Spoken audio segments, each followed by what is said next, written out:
बाहर लाके क्या मतलब है? पहले हुआ वो एक गुंडागर्दी थी, गुंडागर्दी का भाषा किसी भी प्रकार के विवाद का कारण नहीं हो सकता, भाषा संवाद का कारण होता है, भाषा से संवाद। थोड़ा सा नीचे लेके ऐसे में आज हम बाबूलाल जी से उनको सांत्वना देने के लिए आए थे, उनको ये बताने आए हैं कि हम सब आपके साथ हैं, सरकार आपके साथ है। लेकिन वो किन्हीं वजहों से बाहर चले गए हैं, आने गए हैं शायद अपने कुछ मारवाड़ी भाइयों के साथ। उनके भाई यहाँ पे हैं, उनके भाई ने उनसे मेरी फोन पे बात करा के दी और मैंने ये कहा कि अपनी सरकार की तरफ से, पार्टी की तरफ से आपको ये कहने आए हैं कि आप अकेले नहीं हैं, एक लीडर होकर रहिए। और जिन लोगों ने भी गुंडागर्दी की है उनके खिलाफ सरकार की तरफ से, पुलिस की तरफ से सख्त कार्रवाई की जाएगी, उनकी गिरफ्तारी होगी और जो भी एक नियम कानून कायदे के तहत एक्शन लिया जाना है वो एक्शन लिया जाएगा। और आगे ऐसी घटनाएं ना घटे जिसके लिए भी सरकार एक चौकसी बरते। बैंक में काम करने वाले किसी कर्मचारी क्या नाम, डी मार्ट में काम करने वाले किसी कर्मचारी, यहाँ एक मारवाड़ी आदमी अपनी दुकान चलाना है, यह गलत है। अगर आपको इतना ही आग्रह रखना है कि हर आदमी मराठी में बोले, तो जब अदानी और अंबानी से मिलते हैं ना तब भी उसको बोलिए कि मराठी में बोल, नहीं तो थप्पड़ मारेंगे। इतनी हिम्मत है ना तो जाइए डोगरी में, जाइए भाईखला में, जाइए भिंडी बाजार में और मुसलमानों को बोलिए कि आप हिंदी में, मराठी में बोलो, नहीं तो मारेंगे थप्पड़। इतनी हिम्मत है।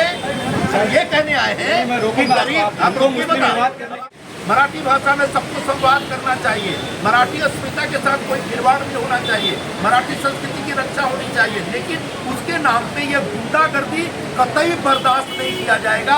यह मैसेज देने के लिए हम यहाँ पे आए। लेकिन वो मराठी नहीं बोल पाया तो उसको मारना यह पाप, यह गुनाह। इस गुनाह के खिलाफ निषेध करने के लिए हम यहाँ पे आए और हम आते रहेंगे, पहले भी हम आते रहे ऐसे मुद्दों।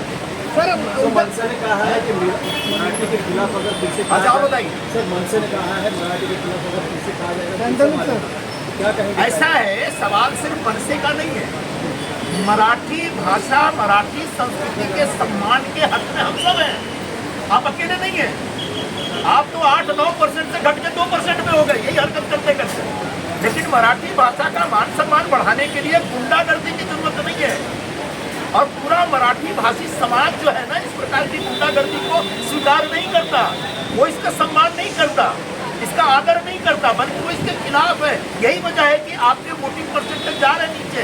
अब चूंकि महानगर पालिका के चुनाव आ गए हैं, महाराष्ट्र में स्थानीय निकाय चुनाव होने वाले हैं, तो चूंकि आपकी जमीन जो है, राजनीतिक जमीन पूरी तरह से खिसक चुकी है, दरक चुकी है, बिखर चुकी है, तो आप एक वोट बटोरने के लिए मराठी लोगों की भावनाओं को भड़काने का प्रयत्न कर रहे हैं, जो कि सरासर गलत है। इससे सर्वसामान्य मराठी समाज सहमत नहीं है।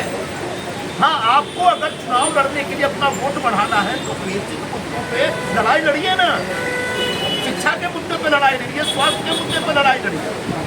आप उनसे पूछिए जिनके साथ कल रैली करने जा रहे हैं कि साहब आप मुंबई महानगर पालिका में वर्षों तक सत्ता पे थे, 2022 तक सत्ता पे थे, उस दरमियान उद्धव ठाकरे जी की देख रेख में जो सत्ता चल रही थी, उस दरमियान मुंबई में 131 मराठी शाला बंद हो गए।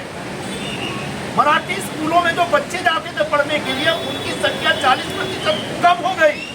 ये क्यों हुआ? ये सवाल पूछिए ना आप उनसे जिनके साथ आप मंथन करने जा रहे हैं।